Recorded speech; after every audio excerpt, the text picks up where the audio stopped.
Sans vous mentir, les amis, je commence sincèrement à perdre patience avec Simon Adingra. On a passé le temps à lui donner des excuses ici là pour justifier sa mauvaise forme. Mais au fur et à mesure que le temps passe, c'est comme si au fur et à mesure, on commence à donner raison à MS Faye. Hein? Voilà, on commence à donner raison à Faye. Parce que le match d'hier que Simon Adingra nous a pondu face à Lens, sincèrement, c'est dégoûtant. Il ne faudrait pas qu'on ait peur des mots. Simon Adingra était le chouchou de la Côte d'Ivoire. C'était l'héritier, c'était le futur prince des éléphants de la Côte d'Ivoire. Celui qui était censé porter le flambeau après Didier Drogba et Yaya Touré à l'équipe nationale de la Côte d'Ivoire. Et il faudrait savoir que c'est lui qui avait permis à la Côte d'Ivoire de pouvoir arracher sa 3e étoile. Il ne faudrait jamais l'arracher de ce titre-là. C'est lui, c'est grâce à lui. Donc, il était considéré comme le futur crack de la sélection nationale ivoirienne pour les prochaines années à venir. Mais malheureusement, aujourd'hui, force de constater que Simon Adingra est en train de perdre tout son football. Et il est en train de mourir footballistiquement. Et ça ne m'étonnerait pas que Simon Adingra, pour les années qui vont s'en suivre là, que Simon Adingra puisse aller en Arabie Saoudite pour continuer sa carrière professionnelle.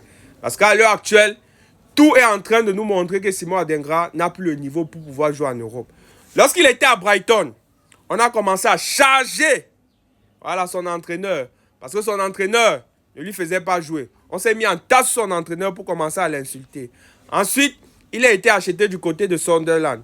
Même là-bas, même à Sunderland, ça n'en allait pas. Après, il est venu, à Monaco. Pour son premier match, il a inscrit un doublé, je pense, face à Nantes. Nantes qui était avant-dernier du championnat, ou bien qui fait même partie du top 3 des derniers du championnat. Il a inscrit un doublé. Mais face au PSG, vous avez vu, il avait été invisible. Et hier soir, face à Lens, il était complètement dégoûtant. Il a même fini avec une note de 3,8 sur 10 à la fin du match. Moi, sincèrement, il faudrait qu'on soit cru et vrai.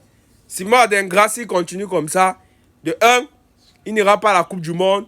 Et de 2, il va signer en Arabie Saoudite. Parce que, en fait, les conditions sont en train de nous montrer que tout est en train de se mettre en place pour le signer dans un club d'Arabie Saoudite.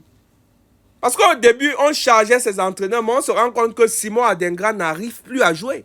Il n'arrive plus à jouer. Il n'arrive plus à nous procurer ce meilleur football qu'il nous procurait dans le temps. Donc, ne soyez pas étonnés de ne pas le voir parmi les joueurs sélectionnés pour la trêve internationale du mois de mars et pour la Coupe du Monde.